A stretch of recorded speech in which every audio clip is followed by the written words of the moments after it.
बच्चों के दांतों में सड़न लगने पर उनकी ट्रीटमेंट करनी चाहिए, लेकिन वो तो अल्टीमेटली गिर जाते हैं ना, तो उनकी ट्रीटमेंट क्यों करनी चाहिए? वैसे भी नए परमानेंट दांत निकल आने वाले, तो ये दांत तो वैसे भी गिरने वाले, तो ट्रीटमेंट क्यों करें? उन पे अपना पैसा क्यों ज़ाया करें? सो हाय हेलो नमस्ते, मैं हूँ डॉक्टर सुखी के डॉक्टर सुखदा दुदुस्कर, और मैं लेकर आई हूँ आपके लिए एक ऐसा यूट्यूब चैनल जहाँ पर I will simplify dentistry for you, यानी कि यहाँ पर आपको मिलेंगे आपके सारे डेंटल प्रॉब्लम्स के solutions. So let's get started with our today's special video, which is specifically for all the parents और उन सब लोगों के लिए जिनके घर पे छोटे छोटे बच्चे हैं. भी ऐसा हुआ हो कि खाना खाते हुए या कुछ स्वीट खाने पे या फिर आइसक्रीम खाने पे या कुछ ज़्यादा गर्म पीते हुए, दूध या चाय पीते हुए उनके दांतों में दर्द हुआ हो, या फिर जब वो ब्रश कर रहे हो और आपने नोटिस किया हो कि उनकी दांतों में सड़न लग रही है, लेकिन आपने ऐसा सोचा हो कि यार ये दांत तो वैसे भी गिरने वाले, तो इनकी ट्रीटमेंट क्यों कराएं? I tell you a fact कि ऐसा देखा गया है कि बच्चों के दांतों में सड़न लगने पर it spreads faster compare to adults. अब इसके कई रीजंस हो सकते हैं. प्राइमरीली इट मे बी कि बड़े अच्छे से क्लीन कर पाते हैं, यानी कि अच्छे से ब्रश कर पाते हैं, वेराज बच्चे उतने अच्छे से ब्रश या क्लीन नहीं करते, या फिर अपना ओरल हाइजीन उतना अच्छे से मेंटेन नहीं रख पाते. इट्स क्वाइट कॉमन कि बच्चों के अगर एक दांत में सड़न लग जाए तो देखा जाता है कि थोड़े ही महीनों में आजू बाजू के दांतों में, एडजेसेंट टीथ में भी सड़न लगना शुरू हो जाता है. तो बच्चों के दांतों में कौन सी ट्रीटमेंट्स होती हैं? तो we need to understand the basic structure of our tooth, यानी कि हमारे दांतों के बेसिक 3 लेयर्स होते हैं.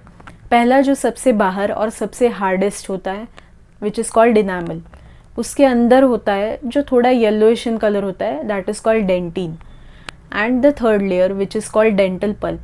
उसके अंदर होते हैं हमारे दांतों के सारे नर्व्स और ब्लड वेसल्स. कंसिडरिंग अगर आपके बच्चों की दांतों की सड़न इनामल या डेंटिन लेयर में है, तो आपके बच्चों के दांतों में फिलिंग्स ईजिली हो सकते हैं.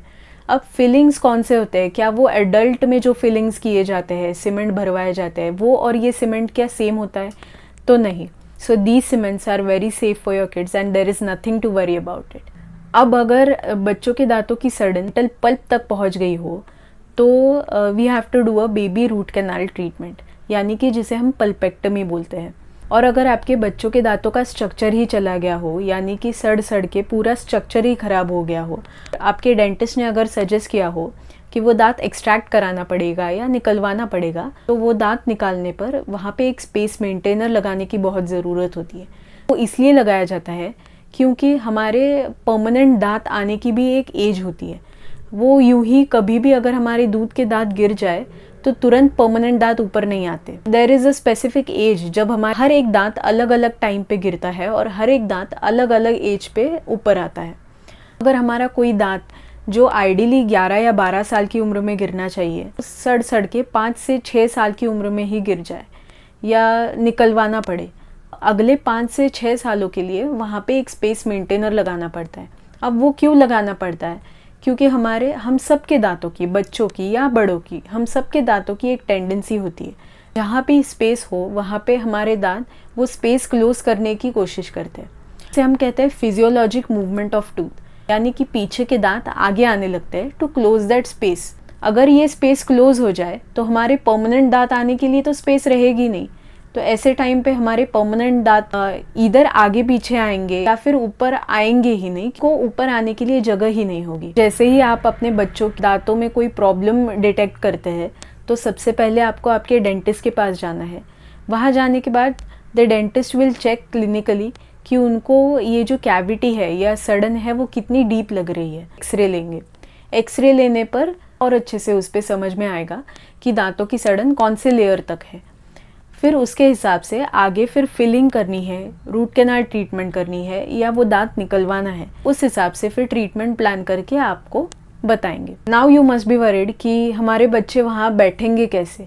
वो तो रोने लगेंगे डॉक्टर के नाम से या इंजेक्शन के नाम से.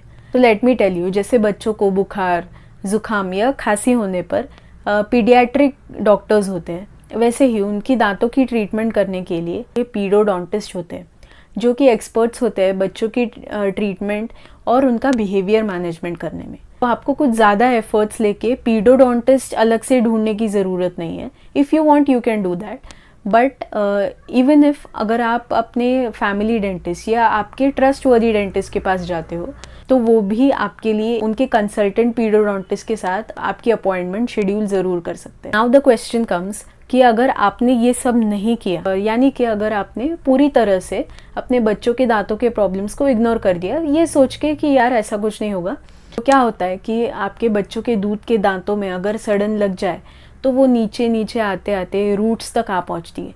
रूट्स तक आने के बाद नीचे जो परमानेंट दांत होते हैं धीरे धीरे फॉर्म हो रहे होते हैं, उनमें भी ये सड़न लगना शुरू हो सकता है, या फिर ये जो बैक्टीरिया या इन्फेक्शन है सड़न का वो नीचे आते हुए परमानेंट दांतों में लगना शुरू हो सकता है। और हो सकता है कि आपके बच्चों के परमानेंट दांत आते से ही उनमें सड़न लगना शुरू हो जाए, या फिर वो ऑलरेडी आते वक्त ही खराब आए। And obviously you should not keep any infection in your body. So please make sure कि आप अपने बच्चों के दांतों पर ध्यान रखिए ब्रश करते हुए, या अगर वो कभी बोले कि उनके दांतों में दर्द है, इवन इफ अगर वो दांतों का दर्द अपने आप चला जाए, प्लीज़ डोंट इग्नोर इट। अगर आपको मेरा ये वीडियो अच्छा लगा हो तो please do like, comment and share, and don't forget to subscribe to doctor Sukhi for more such videos.